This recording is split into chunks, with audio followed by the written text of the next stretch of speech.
Musically now, if he was still with us, well, it'd be probably like on all the mainstream radios now, as you're hearing all the Invasion and everything. Because, you know, as they always said that he was the golden boy. I've noticed as well, before he even joined Invasion, like, they was heard, but there weren't that many supporters, and then as soon as he come through, they've blown up, and like, you don't even hear the likes of like Stay Fresh and that no more. It's just straight Invasion alert. Basically, he started off here, no one knew about him, you get me? Back in the day, spitting on the 50 and that, man hit this peak. Then when he got involved with Silence TV and that, he's up here, do you get me? And then he's going abroad. That's a completely different game plan to all the other guys in the ends. And look how young he was.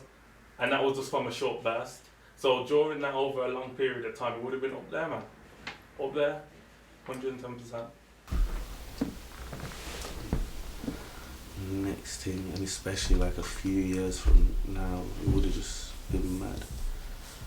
It would have been mad.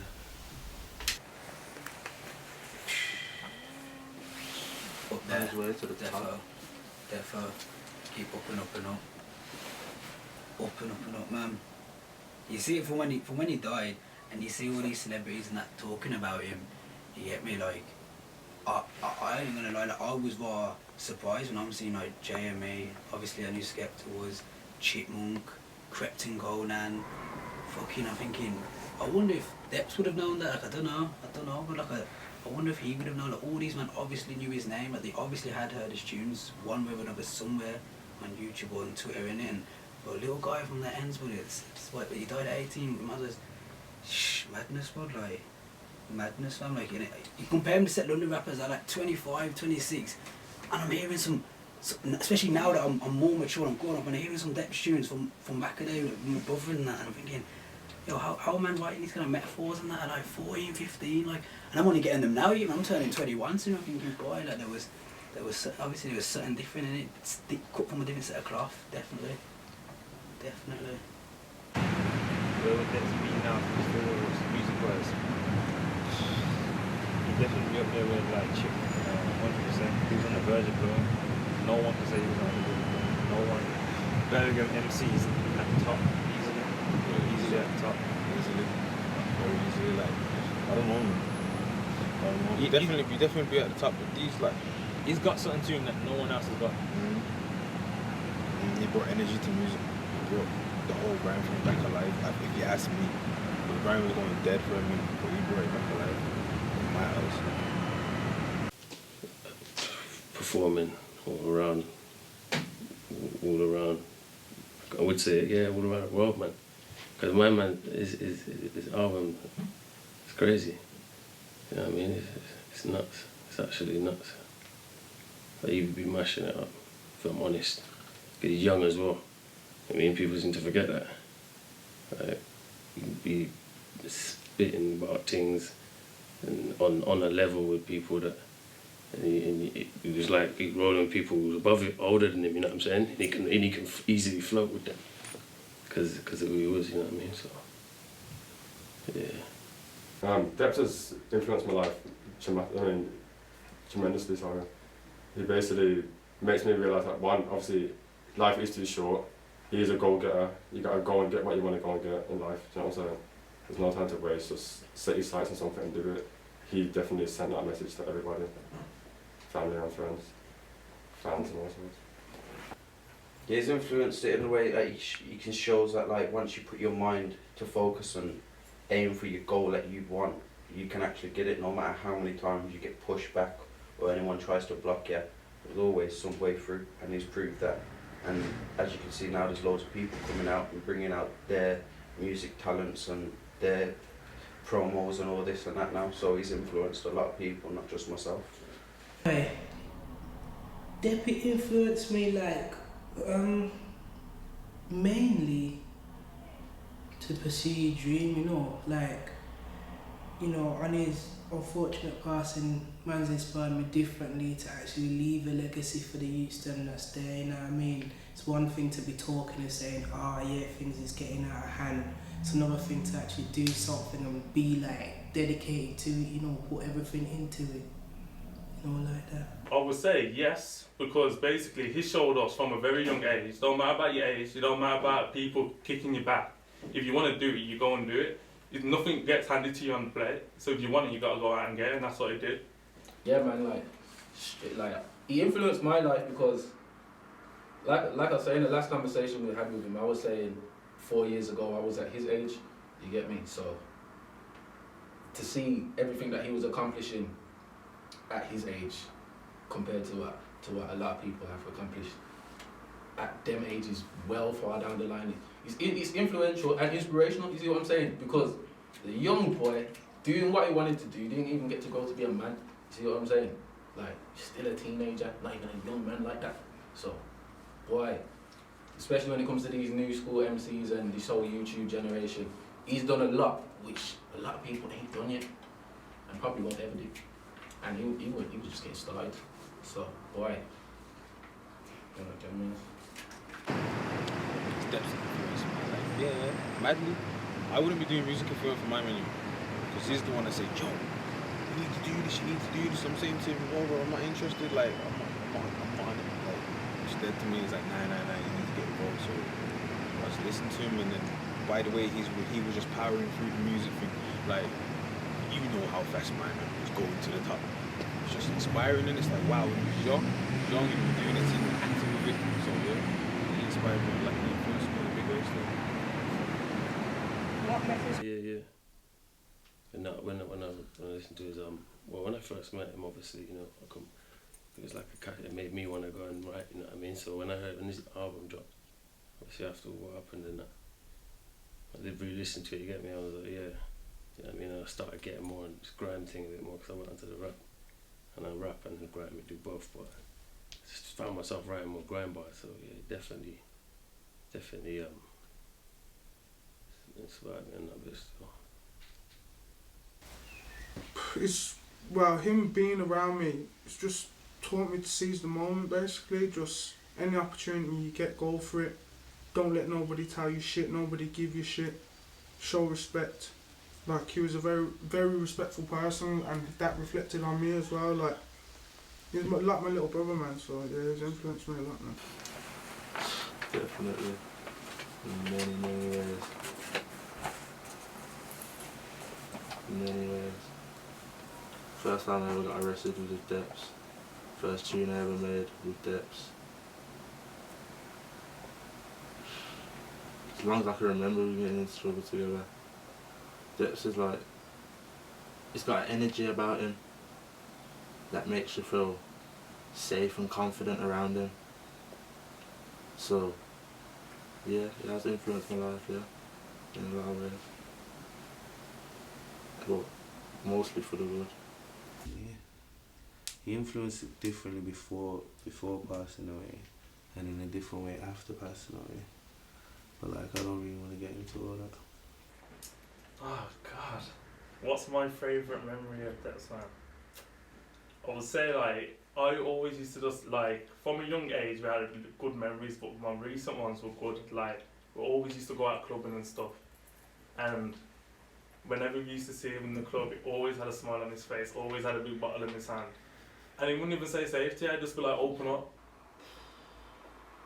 On his 17th birthday, and we was all in Mosley, some pub, and we was just chilling, like, you know how it is, if you know, you know it. But yeah, man, my favourite memories gotta be when we was in the pub, and we was there, just chilling, bam, certain man were drunk, we had to kind of leave the pub, kind of quickly, police was there, we had to go, ended up at his house, you get me, and we was just chilling, like, you know, just a day in the life, like, just a day in the life with him. But that was a very, too much to go into for that day, but everyone there knows how funny that day was, I'll tell you straight.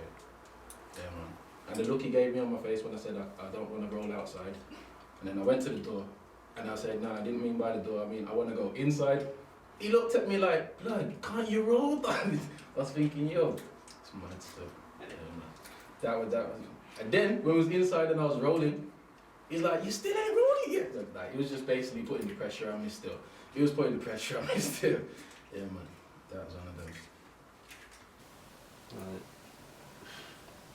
stuff like We used to everyone used to chill on the high street. It's called ourselves Hay Strip. One time everyone else was at the swimming baths, Cotswolds, and it was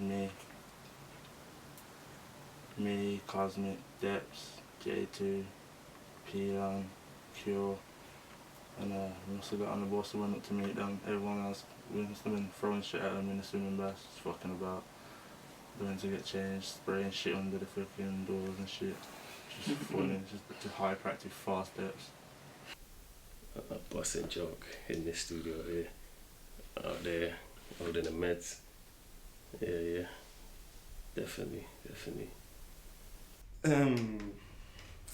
Probably made a tune called You Ride. That tune there, we went in it.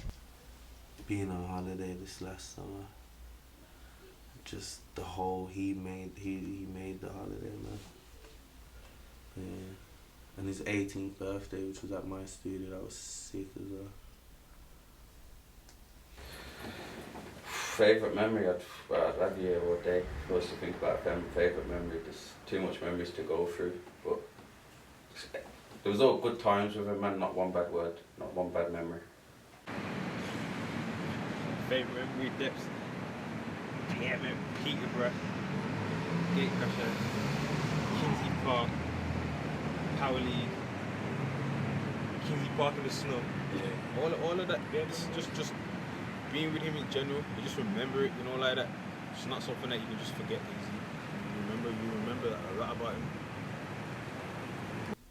Our relationship, I know that's very general, but just when me and him were together, it was special. So I just remember those times over and over, how he was with me. He was never distant from me or embarrassed of me.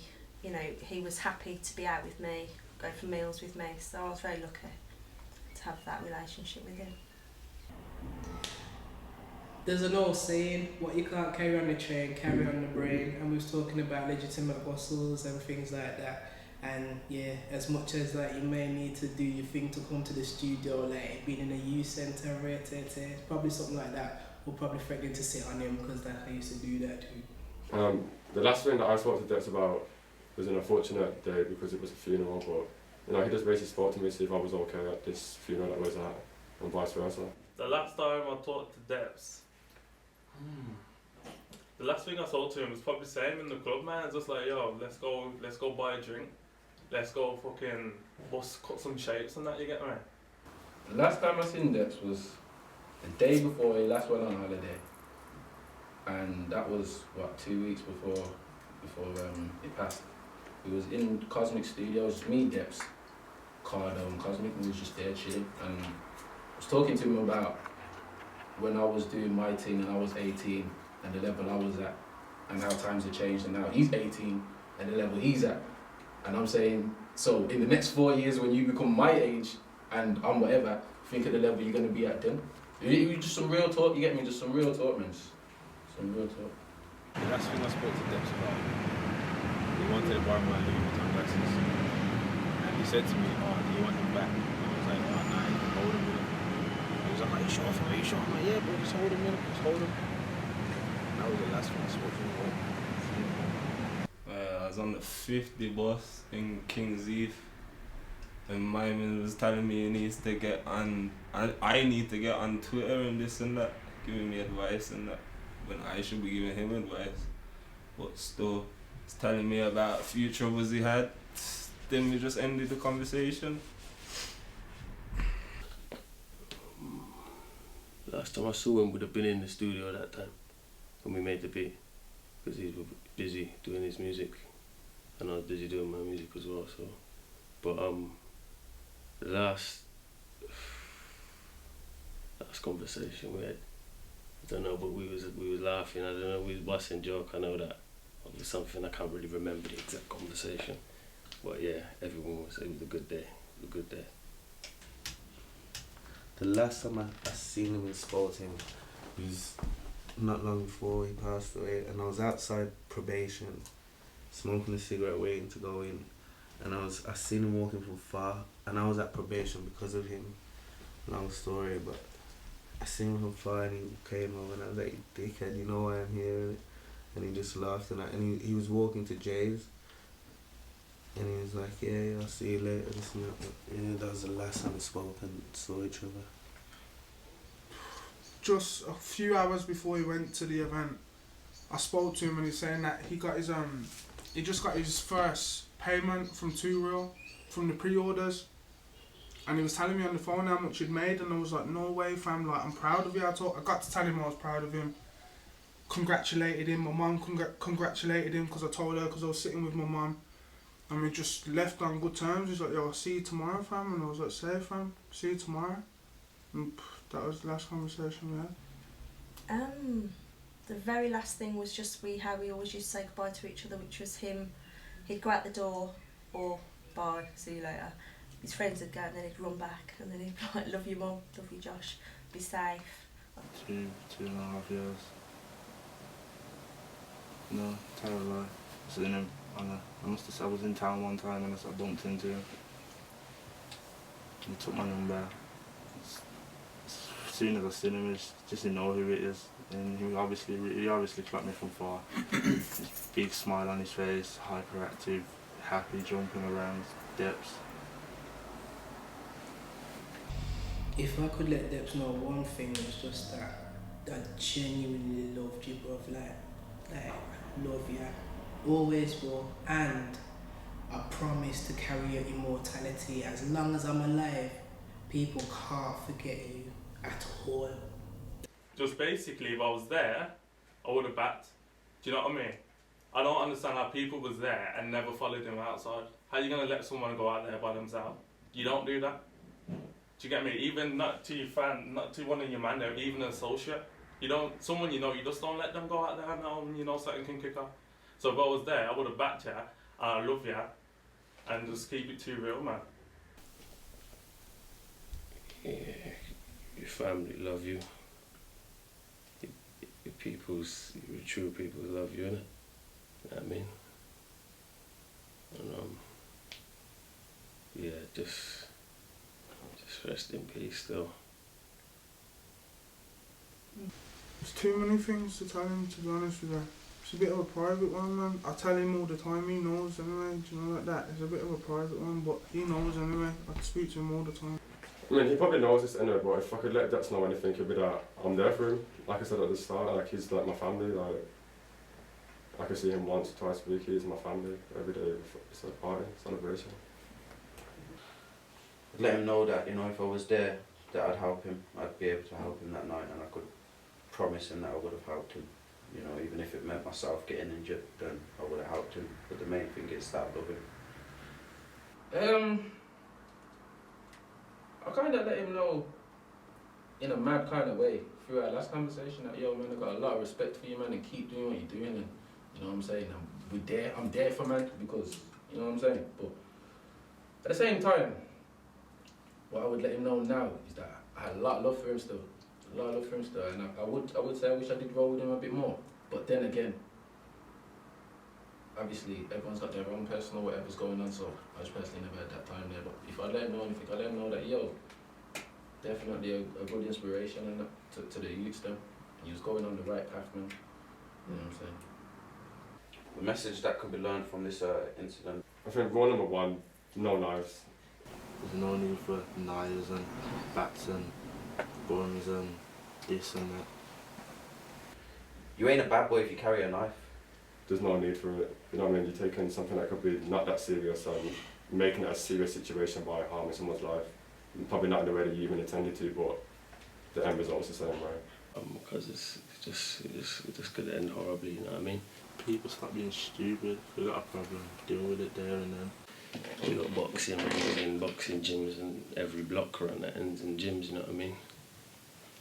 No weapons. If you can't deal with it with words, deal with it hand to hand. I just wish sometimes we could just fight, you get me? If it's a fight, it's a fight, fist fight, go and have a straight arm, you know what I mean? But you fight with your hands. Do you know what I mean? There's no one that should walk out with a weapon going to harm someone. But now when weapons start getting involved in that now, it's another thing, innit? And you need to realise that if sooner rather than later. You fight with your hands, you win, you lose.